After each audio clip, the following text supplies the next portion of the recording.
A murderer is granted parole and his victim's family says they're blindsided. Good evening, I'm Jim Dunaway. I'm Sherry Jackson. It is an exclusive story we first brought you Thursday night on CBS 42 News at 10 o'clock. Tonight, our reporter Jamie Ostroff looks into claims that the victim's family was not notified of that parole hearing. Jamie?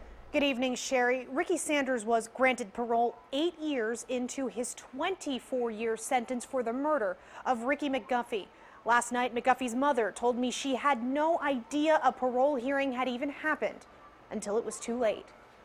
It's no secret that there was bad blood between Ricky Sanders and his ex-brother-in-law, Ricky McGuffey. In court documents, investigators testified that Sanders bought a gun the week before he shot McGuffey in 2003, specifically to carry out that murder. Investigators also found a note that Sanders wrote to his parents before he pulled the trigger.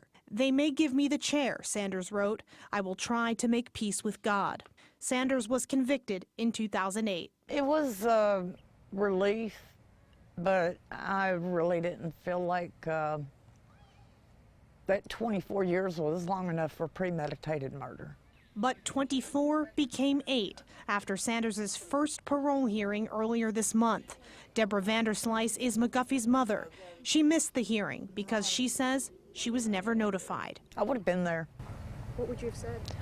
I would have told him I didn't think he was ready to be out. I felt like, what justice is this for my son, for someone to have murdered him so badly in cold blood? And, they were just able to just slide through this so easily and be back on the street. 24 years, it just seems very odd that a person would only serve 8 years of that time.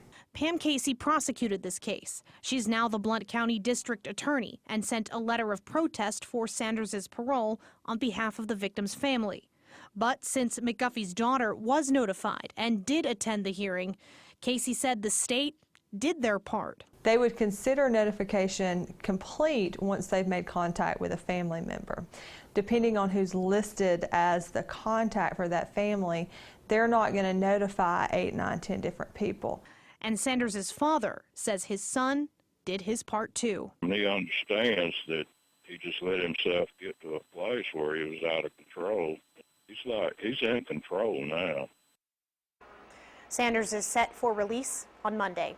In the newsroom, Jamie Ostroff, CBS 42 News.